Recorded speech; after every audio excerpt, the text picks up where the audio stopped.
Hello, I'm Mohsen Jamal and you watch Afghannews. 3 out of 10 people in Afghanistan have been classified as suffering according to a new survey.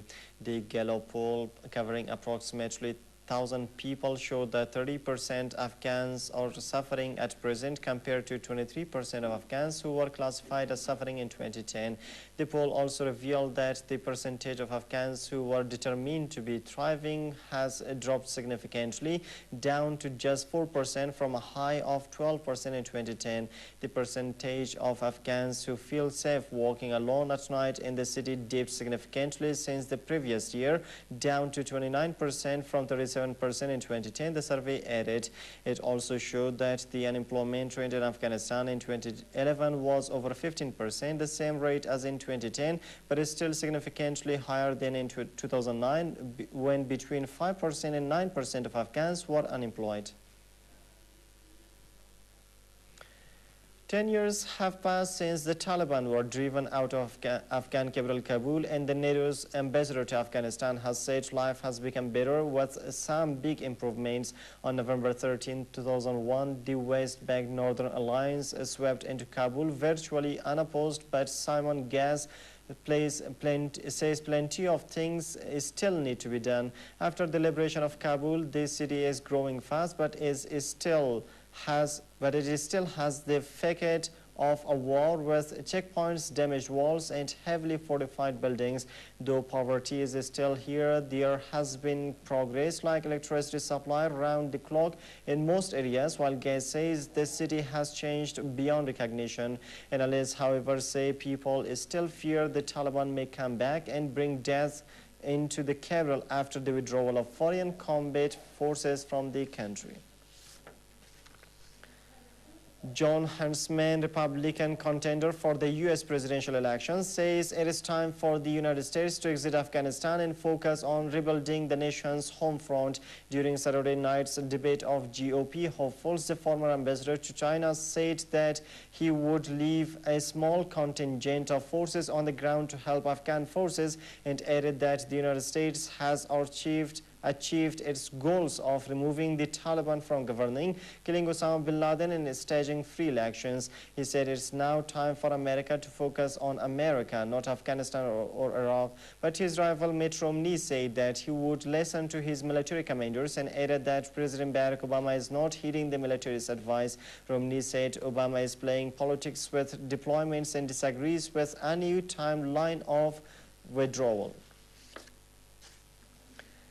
The United States President Barack Obama said he and the Russian President Dmitry Medvedev discussed Afghanistan, Iran, and Syria, among other topics, in their meeting on Saturday. Obama said he and Medvedev discussed the importance of regional powers supporting the government in Kabul. On Iran, Obama said they reaffirmed their intention to work and shape a common response so they can move Iran to follow its international obligations when it comes to its nuclear program.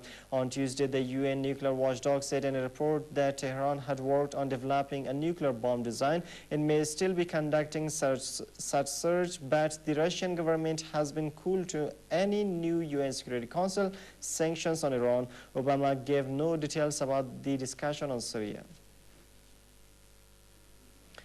Italian Prime Minister Silvio Berlusconi has resigned hours after the lower house of parliament gave final approval to a package of economic reforms aimed at avoiding a bailout of the Eurozone's third largest economy. Lawmakers approved on Saturday the reforms that Berlusconi, who served as Prime Minister 3 times in the past 17 years, had set as a condition for quitting. Berlusconi formally submitted his resignation to Italian President Giorgio Napolitano after announcing his exit at a cabinet meeting.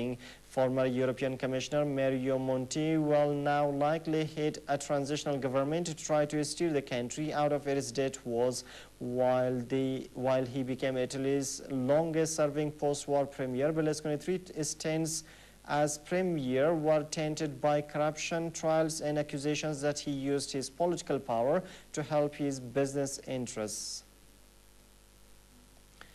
Syrians have reacted angrily to the decision by the Arab League to suspend their country as punishment for its failure to end its crackdown on pro-democracy protesters. Supporters of President Bashar al-Assad attacked Saudi Arabia's embassy in Damascus in protest against the regional bloc's announcement late on Saturday in Cairo, the Egyptian capital. The Arab League said it had given Syria a 3-day deadline to end its crackdown or face sanctions. If Syria fails to comply, the suspension would take effect on November 16th. Meanwhile, Youssef Ahmad, Syria's invite to the Arab League, denounced the move as illegal, saying his country has already implemented an Arab peace deal that it previously agreed to, and accused the United States of ordering this suspension. He also charged that the regional bloc was trying to provoke foreign intervention in Syria, as was the case in Libya. Yemen's vice president has said that a deal between the opposition and government that would see the exit of President Ali Abdullah Saleh is close as the United Nations invite to the country continues a visit aimed at finding a solution to the country's political crisis. Abdurrabbu Mansour Hadi, the vice president, made the remark during meetings with Jamal Ben Omar, the UN envoy, and ambassadors from the 5 permanent members of the UN Security Council in Sana'a. Ben Omar arrived in Yemen on Thursday to discuss implementation of the UNSC's resolution, which endorses the deal drawn up by the Gulf Cooperation Council that would see Saleh hand over power to his deputy and end his 33-year rule. Hadi told the diplomats that discussions with the opposition had covered 85% of the GCC deal, but did not go into specifics.